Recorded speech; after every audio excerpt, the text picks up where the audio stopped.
Cleveland. And so, Graziano, let's run the hurry up. An AFC North quarterback theme beginning in Cleveland. What can we tell us about Shedeur Sanders and the day he had yesterday? Shedeur Sanders is going to start the next game for the Cleveland Browns, they announced yesterday. He did something that most Browns quarterbacks don't do, which is win the game. And he played well enough that they're gonna run him back out there again and see what he's got the rest of the way. They have to evaluate what they have on their roster.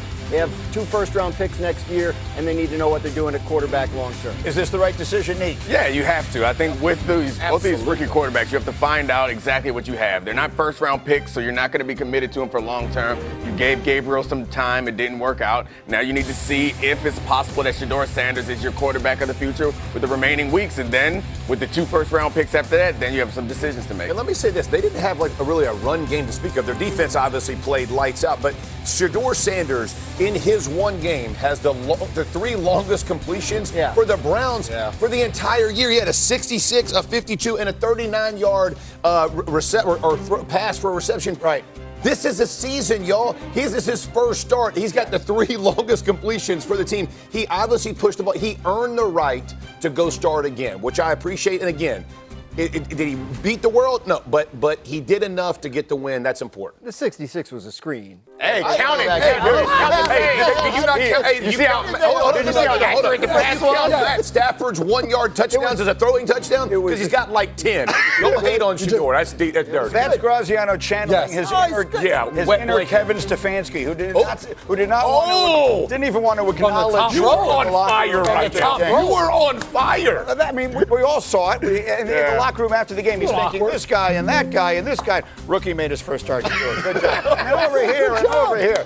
I don't know what the hell is going on over there. It can't end soon enough. Go. That was definitely awkward. For Shedeur, you look at it, and yes, every play wasn't fantastic, and it's almost crazy to say for Shedeur Sanders, hey, it was a solid game. And I think to your point, Jeff, it was a solid game. They won, and he made some plays. I think that was the big difference. The long one to Isaiah Bond, it's an all-out blitz. He moves to the right, takes care of the guy that they don't block, and throws the ball down the field. I think if you're watching him from last week, he didn't run out of the back of the pocket. He stepped up. He got the ball out on time majority of the afternoon. Were there incompletions? Was there a rookie mistake on the interception? Absolutely. But it was a good performance from Shedeur. Positivity. Absolutely. Let that rub off on the guy to your right. No. Listen, he took 1 sack. That was my favorite stat for the game. Like against Max Crosby and the Raiders, they can sack quarterbacks. So he looked like he belonged. I think it's a no-brainer to run him back out there. He looked like a young developmental quarterback getting his first start. More good than bad. And this candidly should have happened a long time ago. But on we go. Staying in the division, the next update is on Lamar Jackson. Yeah, you remember that operation where you would draw a card and you'd have to pick the body part out? Yeah. So 2 weeks ago, he's on the injury report with a knee. Last week it was an ankle. Yesterday it's a toe. He misses their walkthrough. He's going to play Thursday night. They're managing him through the week, but he's obviously very banged up, and it seems like it's showing up in his performance. He's really not running the ball at all, and they're not generating explosive plays. If you looked at him since he's come back, he has not looked like Lamar Jackson. And he looks you're hesitant, and I don't mean that I just mean he's protecting his body, which we all do, right? It matters for him. He understands being there matters, but he is definitely not full strength, full go Lamar Jackson. And it translates for a team that was the best in the red zone last year is now among the worst in the red zone this year. And those 4 points that they're giving up when they go down there because they're forced to kick so often. Because you'll see in this game, Lamar steps up as if he's going to scramble. It's him and a linebacker. And rather than choosing to beat the linebacker to the edge, which we know he can do, he tries to shake him and get a couple yards and goes down. And you can see that there's something different about it. I want to be clear that I understand what you're saying. He had the hamstring, missed multiple weeks of that. What you're saying is since he came back from that, he just hasn't looked like the same player. No, it's been clear, and I think it shows up most in those important situations where having a superstar quarterback is what puts you over the top. Yeah. They don't have one right now. That's right.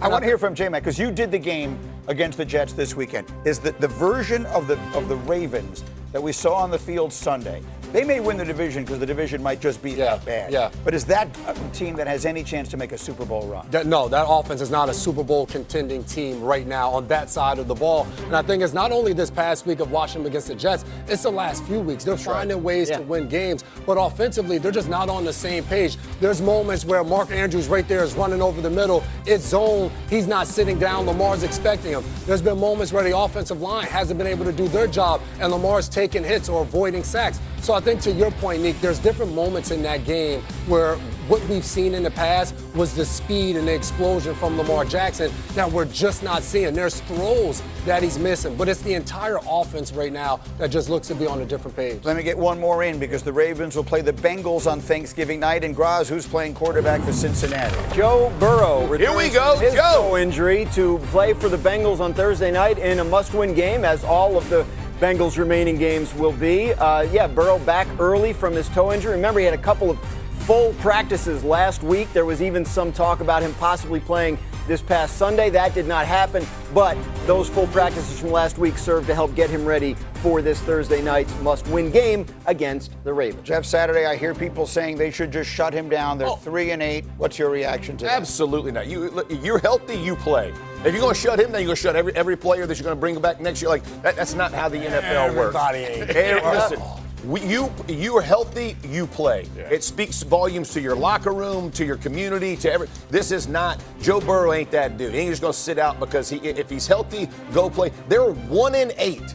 Without him. I don't care what you get back in that locker room and you show everybody there is a chance. I mean, it's a very small chance, but there is a chance they can win this thing out and go to the playoffs. You do not bench your franchise quarterback because your season's gone bad. Yeah, I think at this point, while you still have a chance, it's important if your quarterback can play to put him out there. If it gets out of reach, he is your quarterback who also has been quite injury prone. I think there's another conversation to be had. Right now, it's unrealistic, but it's possible. He wants to play, and to your point, the culture setting point, that all feels fine and good until something happens. And I know that he can't further re-injure this specific injury, this toe, but Joe Burrow has not been the most durable quarterback in the league since he's gotten. What I'm interested in seeing with Joe Burrow back out there on Thursday, all we've talked about was this Bengals defense. And we've said it, unless Burrow's going out there to play safety, it doesn't really matter.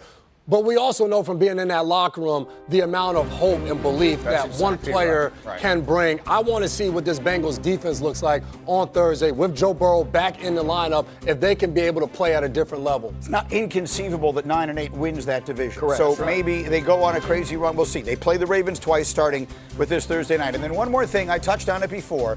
Dan Graziano had a tweet on Sunday morning as Aaron Rodgers took the field. I'll let you read it, Dan, because you're the one who typed it was just, eyes and ears of the fan on the field there. Like, what's Aaron Rodgers up to? And this is what he did. He got there. He walked around the field. He was barking at some of the cameras for filming him, God forbid. And then he went ahead and flipped them off and then went back inside. But I thought it was interesting that he used his right hand because the question was about his left wrist. That was the injury. And we didn't see him flip the bird with his left hand. So that left some questions, about functionality. And sure enough, he was not able to go. They didn't feel like he could protect himself with his left hand or apparently communicate with the Eagles. Roz, this is really good journalism. It really is. I was standing in the I'm on booth. the ground, people want to know what's going on. I'm a fan, and I'm standing in the booth. I'm in Baltimore, and I'm like, man, these Baltimore Ravens fans, they want to know what's going on with Aaron Rodgers. From your tweet, we were able to inform the people that about literally everything he did on Sunday. Absolutely. Exactly right. Two things I found fascinating. One, that tweet has 8.7 million views. Second, that we made the choice that we need to blur out the finger. Already having thrown 7 interceptions in just 4 games this year. His interception rate 5.3, second highest in the NFL, which means second worst behind only J.J. McCarthy. But again, despite that, you see they are right there in the 7th spot into the playoffs. Rams sitting atop the NFC. You got the Eagles, Bears, and Bucks, just like we expected, leading the divisions. Seahawks, Packers, Niners, Lions right now on the outside looking in. Carolina, Dallas, we have an eye on all of it, and we'll have more on that as we continue. Now, the Niners' next game is against